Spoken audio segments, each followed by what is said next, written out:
Hey guys, let's get more news about Steelers, but first, don't forget to subscribe and leave your like. Bears Matt Eberflus breaks silence on departing message to QB Justin Fields. The Pittsburgh Steelers experienced a messy quarterback departure with Kenny Pickett this offseason. But that wasn't really the situation with the Chicago Bears, head coach Matt Eberflus and quarterback Justin Fields. Eberflus shared with Sports Illustrated's Albert Breer that there was a lot of mutual respect between the organization and Fields this offseason. Then when the team finally dealt the quarterback to the Steelers on March 16, Eberflus delivered a cordial goodbye message to Fields. "We thanked him for his leadership, for the work ethic and just the man that he is, how he's always been a wonderful guy," Eberflus said of the departing message. "I just told him, hey, I really enjoyed our relationship together the last couple years. I said, that certainly doesn't end here. The relationship that he and I built over the first couple years is special and no one can ever take that away from us." There was a lot of coaching turnover in Chicago during Fields' tenure with the team. But Fields played for Eberflus in 2 of his 3 Bears seasons. Chicago traded Fields this offseason as the franchise prepared to make their first number 1 overall pick in the NFL draft since 1947. The Bears held the number 1 pick in 2023 as well, but they traded back with the Carolina Panthers. The move kept Fields as the team's starter last season. This year, Chicago drafted USC quarterback Caleb Williams at number 1 overall. While there was some debate nationally about whether the Bears would actually trade Fields, it seemed to be a foregone conclusion that they would eventually depart with the 2021 first-rounder this offseason. But in the months prior to the trade, Bears general manager Ryan Poles stressed that the team wanted to do right by Fields. Poles and the Bears fulfilled that promise. ESPN's Brooke Pryor reported on March 29 that Chicago passed on a better offer for Fields to trade him to Pittsburgh.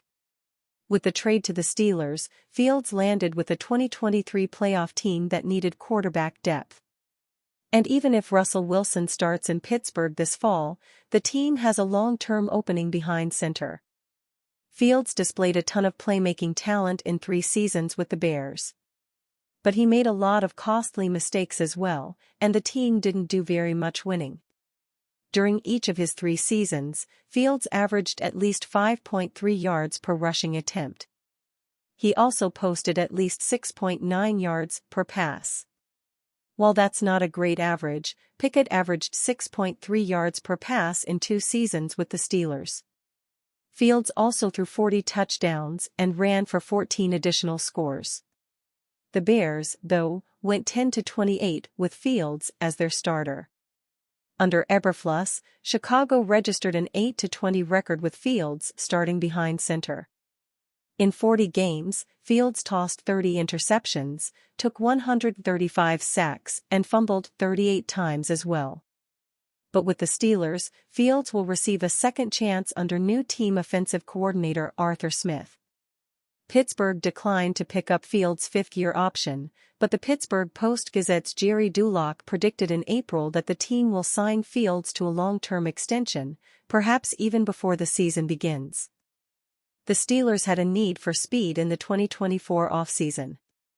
When you think of the Steelers' team-building philosophy under general manager Omar Khan, you probably first think of prioritizing the trenches, and for good reason. In Khan's first 2 drafts leading the Steelers' front office, he's taken offensive linemen in the first round both times, even taking 3 in the first 4 rounds in 2024. But there's been another trend in Khan's roster construction that has appeared in 2024, an emphasis on speed. In that case, it's less of a philosophy than it is a reaction. The Steelers were noticeably slow in 2024, lacking true speedsters on either side of the ball beyond depth receiver Calvin Austin III, who only recorded 17 catches and a touchdown in 2023. Instead, the Steelers' roster was full of players like Allen Robinson, Patrick Peterson, and Levi Wallace, all somewhat solid, but well below average in terms of speed at their respective positions. The issue compounded later in the season as injuries decimated the Steelers' defense, forcing the team to turn to players such as Eric Rowe, Michael Walker, and Miles Jack. They provided some quality snaps, but were still clearly a step behind the athleticism of modern NFL offenses. In the 2024 offseason, Khan has clearly focused on making sure that doesn't happen again. The team jettisoned Peterson and Wallace in free agency and brought in Dante Jackson, a veteran corner with a decent overall profile but undeniably blazing 4.32 speed.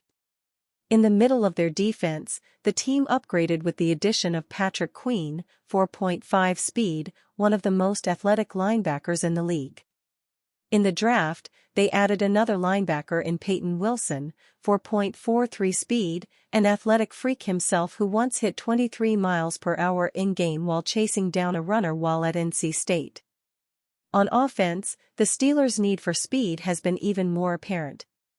Pittsburgh released Allen Robinson and added 4 receivers that ran sub-4.4-second 40-yard dashes coming out of college in Van Jefferson, Quez Watkins, Roman Wilson, and Scotty Miller.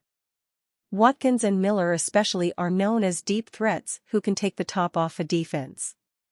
Add Calvin Austin's 4.32 to that mix, and you have a wide receiver depth chart that can flat-out fly behind George Pickens, who is quite the downfield threat himself. If quarterback Russell Wilson's deep ball is anything close to what it used to be, the Steelers' vertical offense might be a lot of fun to watch this season. It's unlikely that the 5 receivers just mentioned will all make the Steelers' 53-man roster in 2024, but the majority will, adding a heavy dosage of athleticism to the depth chart. Compare that to 2023, where not one of the Steelers' top 3 receivers ran under a 4.47 coming out of college. The takeaway here isn't that all the names mentioned are expected to be premier players in 2024, the Steelers still need help at receiver and corner, but rather that there's been a concentrated effort to fill out the roster with top-notch speed, even by NFL standards. The upgrades in that category, especially in the team's receiver and linebacker rooms, cannot be understated enough. The Steelers won't just be bigger and tougher in 2024. They'll be significantly faster, too. Steelers could have interest in just waived DL Spencer Waege. The San Francisco 49ers waived DL Spencer Waege today, and there's reason to think that the Pittsburgh Steelers could be interested. Pittsburgh reportedly signed WR Scotty Miller today, and if that signing becomes official, it would still leave the Steelers with 3 open roster spots, as UDFA Julius Welshoff has an international exemption. The Steelers still could stand to beef up their defensive line depth, and Waege looks like an intriguing option.